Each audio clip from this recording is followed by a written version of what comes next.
ગામડાની કસારી, તાલુકો કેશોદ, જિલ્લો જુનાગઢ. વલ્લભભાઈ રામજીભાઈ ચાંટેકરા પ્રજાપતિ. ધરા અમૃત ઓર્ગેનિક માંથી મેં આ ટ્યુબ લીધી છે ને આનું કામ બહુ સરસ છે. પહેલાં મને ઘન જીવામૃત બનાવવામાં બહુ તકલીફ પડતી.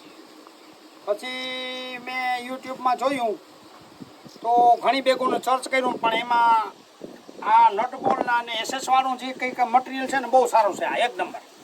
ને જીવામૃત બધું બેરલમાં બનાવતો, પછી એને ભરવું ને ઠલવવું ને બહુ ઝંઝટવાળું હતું. ને હવેથી આ બધું અહીંથી નાખી દઈએ ગાયનું છાણ, ને એમાંથી આમાં કચરો બીજો નાખી દઈએ એટલે આમાં આવી જાય. ને આ સુવિધા બહુ સરસ છે પાછી આમાં. પછી એમાંથી લિક્વિડ સ્વરૂપમાં ડાયરેક્ટ મારા ખેતરમાં ગયું. અહીંથી હું કાયમ 8 કિલો ગાયનું છાણ નાખું ને 2 કિલો ગોળ ને 2 કિલો ચોખા ને 200 લીટરના પાણીમાં નાખી દઉં. અને પાછું સામે મારે 200 લીટર સામે 1 એકરમાં કાયમ ખાઈને એટલું નીકળી જાય છે.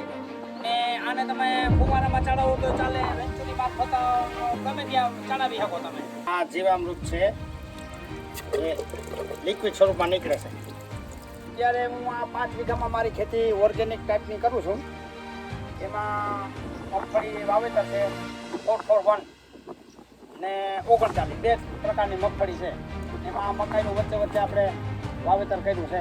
બહુ સરસ વ્યવસ્થિત રિઝલ્ટ છે. આપણે હાવ ઓછું પાણી પાયું, ઓલા બધા 2 પાણી પાઈએ, આપણે 1 જ પાણી પાઈએ.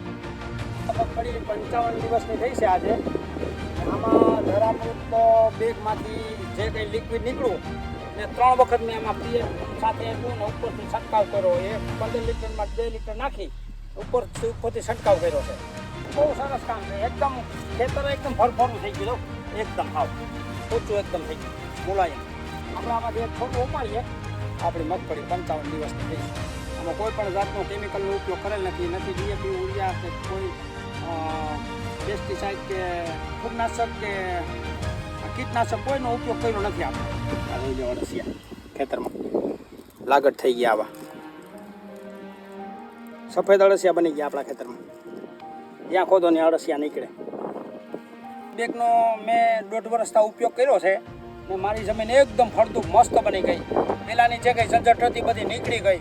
અને ખેડૂત ભાઈઓને હું વિનંતી કરું કે તમે છે ને પ્રાઇવેટ વસાવી લ્યો અને તમારી પાસે પશુનું હોય તો વેચાતું છાણ લઈને પણ આનો ઉપયોગ કરો અને કેમિકલ મુક્ત, ઝેર મુક્ત આપણી જમીનને બનાવો અને આપણે દેશની ભાવિ પેઢીને પણ બનાવો. જય હિન્દ, જય ભારત, જય ગૌ માતા.